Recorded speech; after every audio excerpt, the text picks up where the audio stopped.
Good afternoon, everybody. Car Biker here. Blimey, it's windy. We can have sunshine, we can have rain, we can have wind, we can have it calm. Why can we never have sunshine, dry and calm at the same time? The joys of living in England.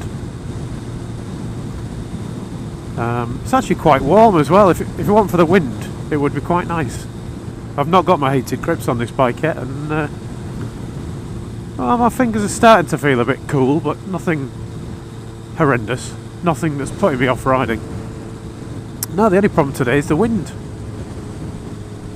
And I thought I'd ask a question and give you a bit of my opinion as well, because I've heard a lot of people talking about this, saying they don't like riding in strong winds, and especially gusty winds. So I thought I'd just tell you how I deal with it and ask for your opinion too, because I've not been riding that long, so maybe I'm doing something wrong. Now I think actually a lot of riding in wind comes down to psychological problems. So because you think it's windy and dangerous, that kind of gets you tense. So you're, oh, there you go, look, I'm tense.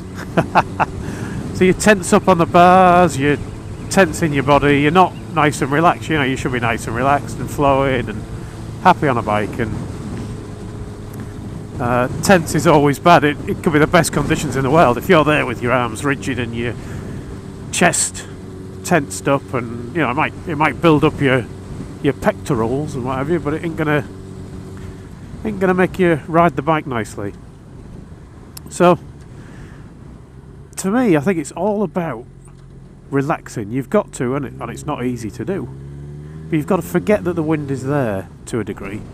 Just relax on your bike, do the skeggy cruiser, do the duck arm shake business. I can't remember what he calls it now, but where he says where you want to relax and get the tension out. Do a bit of this, the birdie song type thing. And once you're relaxed on the bike, you will get caught by gusts.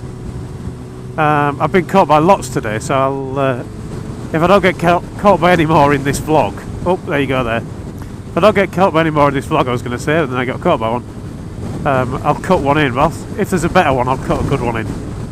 I mean, the wind is really getting up now.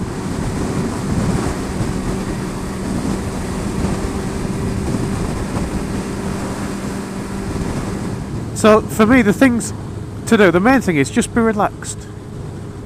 Think about your positioning now. I mean, what I'm doing now, obviously I'm positioning more to the centre of the road. Normally, for this, to get a better view for this roundabout, I'd be over here. But I'm going more to the centre because I know I can be blown across very, very quickly. It's easy to get a gust that blows you out to a big lean on the bike without you actually moving, if you know what I mean. So kind of the bike moves underneath you. Because you relax, you shouldn't be moving. You're just letting the bike go where it wants to go. It wants to sit up. It wants to go in a straight line. I mean, we all know how hard it is to turn a bike when you're going fast. Not that I ever speed, of course. No, I would never think of such a thing. But when you're at speed, which is kind of probably the scariest time when it's windy like that, it's kind of almost unmarked police car, but not quite. When you go at speed, the bike really doesn't want to move out of the way anyway. It wants to go in a straight line. And if it gets blown off by a gust like that one there, you see they're not really affecting me now as much. You get blown off by a gust, blown off line, the bike will right itself. However, if you're tense, then the inputs that you're putting into the bike will stop it from righting itself, and that's what leads you into trouble. I'm now going to go and pick the road that I think is probably the windiest road around here, just to see if I can demonstrate a bit more. So, kind of the two main things. One is relax and let the bike move underneath you and let it correct itself. And the other is just positioning yourself far enough away from oncoming traffic, from curbs and things like that, that when the bike inevitably does get blown off course, awesome line there by that BMW, presumably he was blown off course, Yeah, when the bike does get blown off course, it has plenty of space. You won't clip anything. You won't come a cropper, and you'll be, let it right itself, and it'll sort itself out, and you'll be happy. And for me, that's about all there is to it. In terms of planning, though, you've got to kind of look around you, I suppose. You can really hear that wind now, I'm sure. You've got to look around you for obstacles. So, if you're in town, if you're going past side streets, I'm now going in a straight line whilst being quite a lot leaned over. But it doesn't matter. The bike's just quite happy to do it. I don't really even need to hold on that much. I'm quite relaxed on it. But yeah, if you're going past side streets, remember the wind could be blowing down them. So you could get a sudden gust, even if it's not gusty. If you're going past large vehicles, they could do the same. These trees might affect me. This could make it quite blustery. In fact, it is doing. So you've got to kind of think about those kind of things. And especially if you're on an open road like this, where the gusts have nothing disturbing them at all. The wind can just come straight across these fields and be very strong in crosswinds. When you change your direction, of course, the wind isn't changing direction, so as you go around a bend, you can expect it to come at you from a different angle. So you might just go a little bit slower, just in case you have to cut into that corner quicker than you thought you had to. And then the only other thing that really kind of gives you a chance of dropping your bike or having a problem is when you come to a stop. Because right now this bike is doing a heck of a lot. I mean, the winds today, just so you know, according to the weather, are about 35 miles an hour, so they're pretty strong, and they're gusting up to 50 or 60, so very strong gusts.